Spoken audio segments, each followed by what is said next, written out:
The £20 pie dish. The £20 note had been folded twice and then smoothed flat again, which was how Marion Vale dealt with decisions she had not quite made yet. She sat at the kitchen table in the rented cottage near the lower lane, in the particular silence of a house that is not yet your own. The clock on the wall ticked slightly faster than she was used to. The radiator knocked once, then twice, then gave up. Outside, rain had begun in the grey way of early mornings, not committed enough to be interesting, just present. At 57, Marion had not expected to be starting again at a kitchen table that still smelled faintly of someone else's furniture polish. On the table in front of her, the notebook she had bought from the stationer's on the square, one pencil, the £20, and her mother's pie dish. The dish was enamel, once white with a blue rim, now the sort of colour that people in auction rooms call aged. There was a chip on the rim, near the handle. Marion had always called it character. The dish had made pies in a Staffordshire kitchen for 35 years before it came to her, and she had made pies in it for 20 more, and now it sat on a rented kitchen table in a village she had only ever passed through before. She had come here with very little she recognised as herself. The dish was one of the things she still recognised. That was not a small thing. She opened the notebook to the first page. The kettle, which she had not put on yet, offered no help. Then she wrote one word.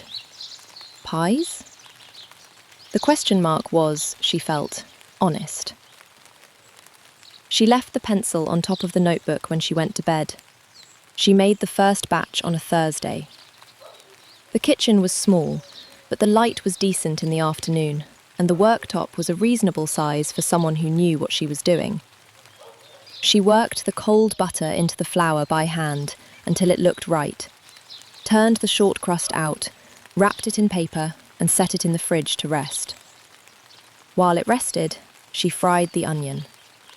She did it slowly, the way her mother had done, on a low heat until it was properly soft and golden, and the whole kitchen smelled of something warm. She let herself be reminded of one or two things, and then she got on. Chicken and leek.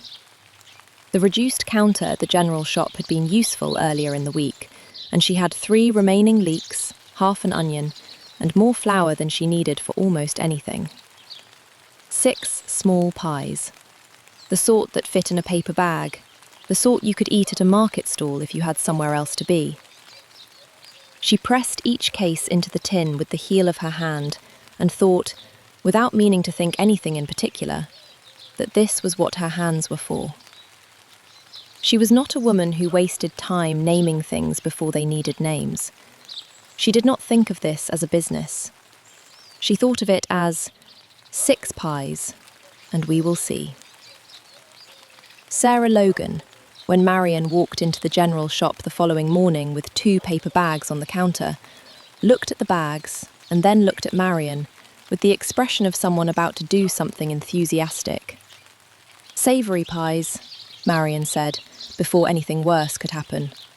Chicken and leek. I wondered if you'd sell them. I'd split whatever they go for. There was a pause in which Sarah appeared to be restraining herself, and then stopped restraining herself. Within 10 minutes, the 2 pies were in the fridge in labelled bags. For the rest of the morning, Sarah mentioned them to every customer who came in. Their origins, the new woman near the lower lane, their vessel, the enamel dish with the chip in it, very artisan, and their likely scarcity, only 2, so really you should take one now if you were thinking about it, were all covered more than once and in considerable biographical warmth. Marion had intended to stay for the conversation. Instead, she found herself outside, the latch of the door clicking behind her, listening through the glass. She was not sure whether she was grateful or whether she had made an error. The answer, she suspected, was both. She was also trying to work out when she had mentioned the chip in the dish, and whether she had, in fact, mentioned the dish at all. Pippa Henderson came in for bread flour that afternoon and paused at the fridge. She read the label. She stood there for a moment, not long, and then picked up her flour and went to the till without saying anything. Marion had not been there to see it. But Sarah mentioned it later, in a text at 6 o'clock, appended to the more important news. Sold both. Want to try 4 next week? Marion read the message 3 times before she put the phone down. The village market ran on the second Saturday of the month, in the square near the post office. Marion had a borrowed folding table, 6 pies in paper bags, and handwritten labels done carefully the previous evening. She arrived early, from habit, and laid everything out on a piece of blue checked cloth she had brought from home because it looked like food cloth. The square was quiet in the early light. Someone from the bakery had set up near the church wall with a tray of rolls and a hand-painted sign. Pigeons moved across the cobbles with great purpose and no particular direction. By 9:30, the rain had found its purpose. It was not heavy, just steady and determined, and within 20 minutes it had blurred the ink on the labels and darkened the near corner of the tablecloth to a flat, absorbed grey. The woman running the jam stall across the square caught Marion's eye and made the sort of sympathetic face that says, "Hard luck, love." Then she looked away. At 10 o'clock, a broad-shouldered man stopped at the table with a large umbrella. He leaned forward to look at the pies, and the umbrella caught the edge of the table, knocking a pie partly out of its paper. The pie was intact. The bag was not.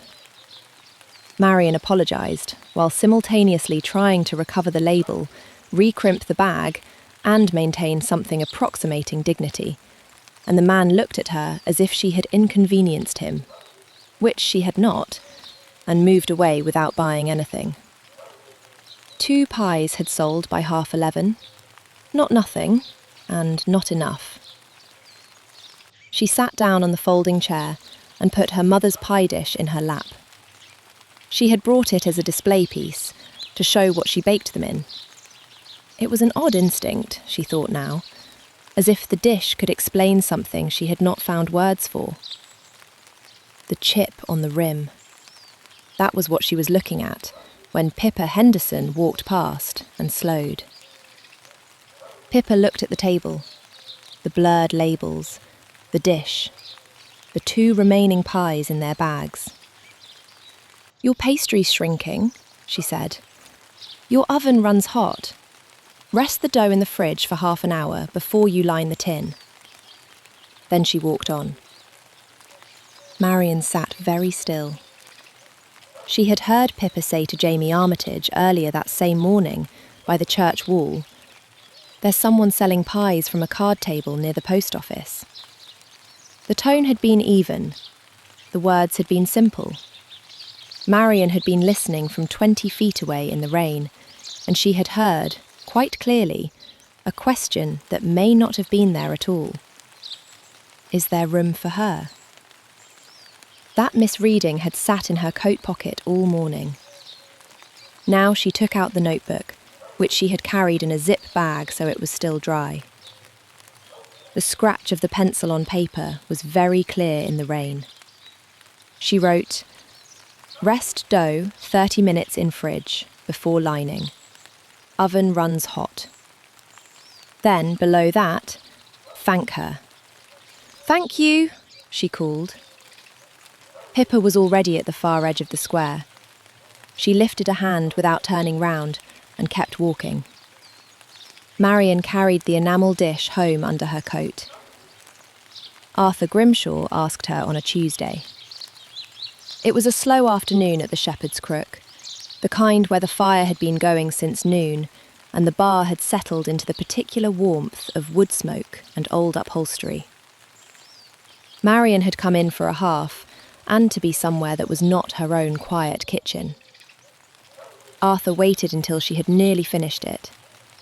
Then he said, without any particular introduction, Can you do 12 for Friday? Pies. Quiz night. Marion said yes, before she had worked out whether she could. Anything in particular? She said. Savoury. Mixed is fine. He turned back to polishing a glass. The conversation appeared, as far as Arthur was concerned, to be over. On Thursday morning, there was a carrier bag on the doorstep. Inside, 6 leeks, roots still on, wrapped in newspaper, and a note in angular handwriting. For your pies. The note was not signed, but the hand was the kind that had spent 30 years labelling seed trays and felt no need to explain itself. Marion washed the leeks and thought about the allotments at the edge of the village. In the making of that Thursday batch, Pippa Henderson proved entirely correct. Rested dough, half an hour in the fridge, behaved itself in the tin without argument. The cases held their shape. The edges did not drop. 12 finished pies lined the cooling rack, and they looked exactly as they should. One quiet moment standing in the kitchen. Then she put the kettle on. Friday's quiz night was loud in the way that Little Mizzlewick managed loud. 16 people, a good fire, a sustained argument about a question on the migratory routes of European swallows, and enough warmth in the room that Marion, dropping off the pies at the side door before it started, felt something she had not felt in some time. That she was in the right place, doing the right thing. Arthur had set the pies on the barboard without ceremony, beside a small card in his own handwriting. M. Vale, Lower Lane. They were gone before the jackpot question. He said nothing about this to Marion when she came in on Saturday morning to collect the dish. She thanked him briefly, which he received with a small nod and a slight adjustment of the bar cloth. She carried the dish home in both hands. The kitchen table, before 6 on Sunday, flower on her sleeve, the notebook open. The clock on the wall still ticked slightly faster than she was used to, and sometime in the past week, without marking the exact moment, she had decided that it was fine. She wrote the orders in columns: chicken and leek, steak and ale, quantities, days, and the names of the 3 people who had specifically asked for the chicken and leek one again.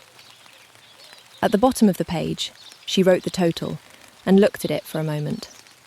Not a fortune, not even close. But the rent was covered, and the cupboard was not empty, and 3 people had asked for her by name. She put the pencil down and looked out of the window for a moment, at the lane still dark in the early morning, a street lamp making a small orange circle on the wet road. Then she turned to a clean page. At the top, next week. Below that, the orders. And at the bottom of the page, in the same pencil she had used on the very first page of the same notebook, she wrote 2 more words, almost without deciding to. Keep going. On the shelf above the worktop, the enamel pie dish waited in the grey early light. Chipped, patient, entirely at home.